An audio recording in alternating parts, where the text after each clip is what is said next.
Corona ಪನ್ಪಿನ ಮಹಾಮಾರಿ ಇಡೀ ಜಗತ್ತನೆ ಕತ್ತಲೆ ಮಲ್ದಂಡ್. ರಾತ್ರಿ ಪುಲ್ಯಾನಗ ಒಂಚಿ ಪೊರ್ತದ ವನಸ್ಗ್ ಬಂಗ ಬರುಡಾಯಿನ ಪರಿಸ್ಥಿತಿ ಎದುರಾತಂಡ್.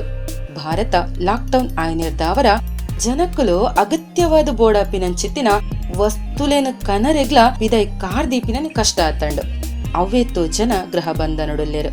ಇಂಚಿತ್ತಿನ ಈ ಸಂಕಷ್ಟದ ಪೊರ್ತುಡು ಉಡುಪಿದ ಅಷ್ಟಮಠಕ್ಲೆಡು ಒಂಜೈನಂಚಿತ್ತಿನ ಪುತ್ತಿಗೆ ಮಠದ ಶ್ರೀ ಶ್ರೀ ಸುಗುಣೇಂದ್ರ ತೀರ್ಥ ಶ್ರೀಪಾದ ಸ್ವಾಮೀಜಿಲು ಸುಮಾರು 500 ಮಸ್ತ್ ಕುಟುಂಬದಕ್ಲೆಗ್ 15 ದಿನಕ್ಕೂ ಬೋಡಾಪಿನ 5 ಲಕ್ಷ ರೂಪಾಯಿ ಮೌಲ್ಯದ ಮುಖ್ಯವಾದ ಬೋಡಾಯಿನ ದಿನ ಬಳಕೆದ ಸಾಮಗ್ರಿದ ಕಿಟ್ ಹಸ್ತಾಂತರ ಮಲ್ತೇರು.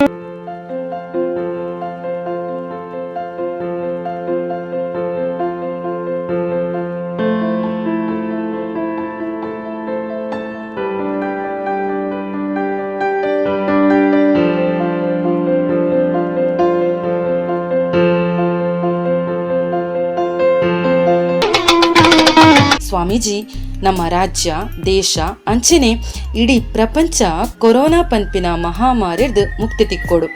ಮಾತಾದಾನೆಲು ಇಂಚಿತಿನ ಸಂದರ್ಭಡು ದುಂಬು ಬತ್ತದ ಅಗತ್ಯ ಇತ್ತಿನಕ್ಲೆಗ್ ಸಹಕಾರ ಕೊರುಡು.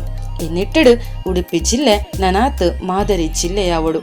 ಮಾತೆರ್ಲ ಪರಸ್ಪರ ಸಹಕಾರ ಮಲ್ಪುನಂಚಾವುಡು ಪನ್ಪಿನ ಪಾತೆರನು ಪಂಡೇರು. ನಮ್ಮ ತುಳುನಾಡದ ಮಲ್ಲ ಮುಖಂಡೆ ಡಾಕ್ಟರ್ ದೇವಿ ಪ್ರಸಾದ್ ಶೆಟ್ಟರ್ ಮಸ್ತ್ ಸಮಾಜ ಸೇವೆ ಮಲ್ತಂದಿದ್ದಾರೆ. ನಮ್ಮ ಮಠದ ಅಭಿಮಾನಿಲ ಆದುಲ್ಲೇರು ಆರ್ನವನ್ಯ ಸಮಾಜ ಸೇವೆಗೆ ಬೊಕ್ಕ ಕೊರೋನಾ ಪೀಡಿತರು ಮಸ್ತ್ ಜನ ಮಸ್ತ್ ಸಮಸ್ಯೆ ಇಡುಲ್ಲೇರು. ಆರ್ನ ಮುಖಾಂತರ ಆ ಜನಗಳಿಗೆ ಅಂತ ಸೇವೆ ಆವಡು ಪಡೆದು ನಮ್ಮ ಪುತ್ತಿಗೆ ಮಠದ ಮುಖಾಂತರ ಆರ ಮುಖಾಂತರ ಈ ಕಿಟ್ಟನ್ನು ನಮ್ಮ ಕೊರೊಂದಿಲ್ಲ. ಕೊರೋನಾ ಸಮಸ್ಯೆ ಐನಾದ್ ಬೇಗ ಪರಿಹಾರ ಆವಡು ಜನಗಳಿಗೆ ಮಾತಾ ಎಡ್ಡೆ ಆವಡು ಆರು ಜನಕ್ಕೆಲ್ಲ ಮುಟ್ಟಾಗೋದು ಇತ್ತಿದೆ. ಜನಕ್ಕೆಲ್ಲ ಮಸ್ತ್ ಸೇವೆ ಮಾಡ್ತಂದಿಲ್ಲ. ಆರ್ನ ಮುಖಾಂತರ ನನ್ನ ಜನಕ್ಕೆಲ್ಲ ಸೇವೆ ಆವಡು ಪಡೆದ